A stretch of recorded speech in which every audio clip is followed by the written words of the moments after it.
Hi, this is Aaron Yates with CurvillePhoto.com, and this is going to be a short tutorial about how to crop images that you may have received from me. Every now and then what happens is you get a photo that you like, but perhaps it's maybe a little bit too zoomed out or shows a little bit too much of the subject area, and you want to be able to kind of zoom in on that photo, so to speak, or crop that photo. We get asked this question a lot about how to do this, so I'm going to show you how you can do this using your own personal computer without having any special expensive software or anything like that.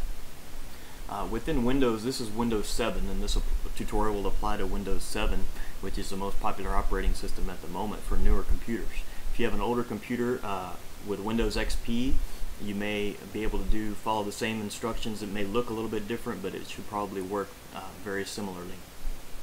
So here's a photo that we took the other day that shows an outdoor pavilion, and it's a nice scene, and it looks okay, but it could probably be cropped a little bit, maybe right around this area here, to be able to show more of the pavilion area with the fireplace and be able to see that stuff a little bit better.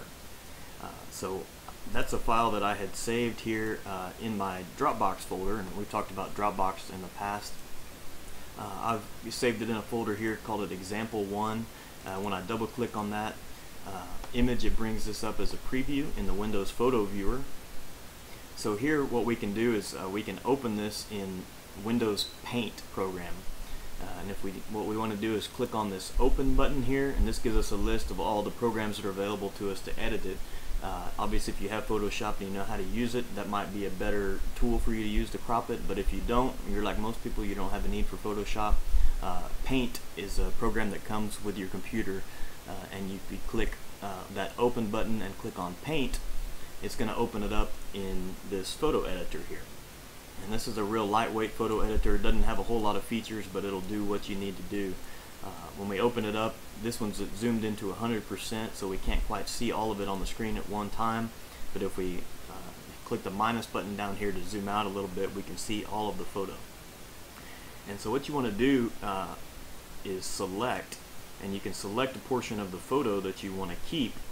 In other words, you're going to make a selection around the part that you want to keep, and it's going to crop the rest out. So maybe, for instance, this time I want to crop the photo about like so. And once you make that selection, you can, once you make that selection, let me try it again. Once you make that selection here, you go up here and hit this crop button, and when you do that, it's going to crop it down to a smaller size. We can zoom in now and see that before we had a lot bigger photo area. Now that we've cropped it, we can see things a little bit more clearly, and perhaps we like that a little bit better. What you can do now, if you just hit this save button here, that's going to overwrite the original photo that you had. So if you have that photo, you may not want to overwrite the original. Maybe you want to keep both copies.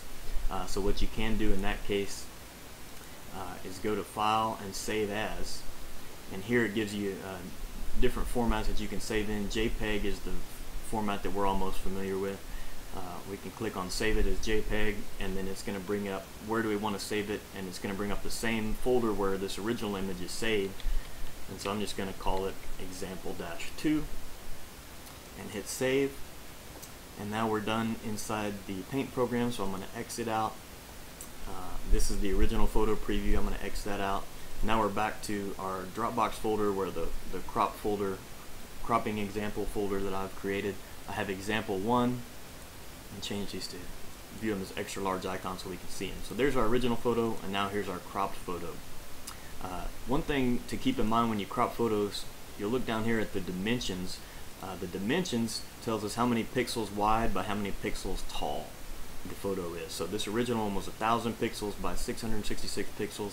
The new cropped version is 637 pixels by 421 pixels. You'll also notice the file size was originally 665 kilobytes. The new size is 134 kilobytes. So one thing to keep in mind, this photo will look great on the web. As we double click it and see it, we can see that it looks fine. If you're going to put it on the MLS or Realtor.com, that photo will look great. If you're going to be using it for flyers and things like that, you're probably going to want to use a larger size image. This may not look great when it's blown up and put onto a flyer, but so something to keep in mind. But this does get the job done for any photos that you're going to put onto the MLS or to Realtor.com. Thanks for watching. If you have any questions, shoot me an email at aaron@kerrvillephoto.com.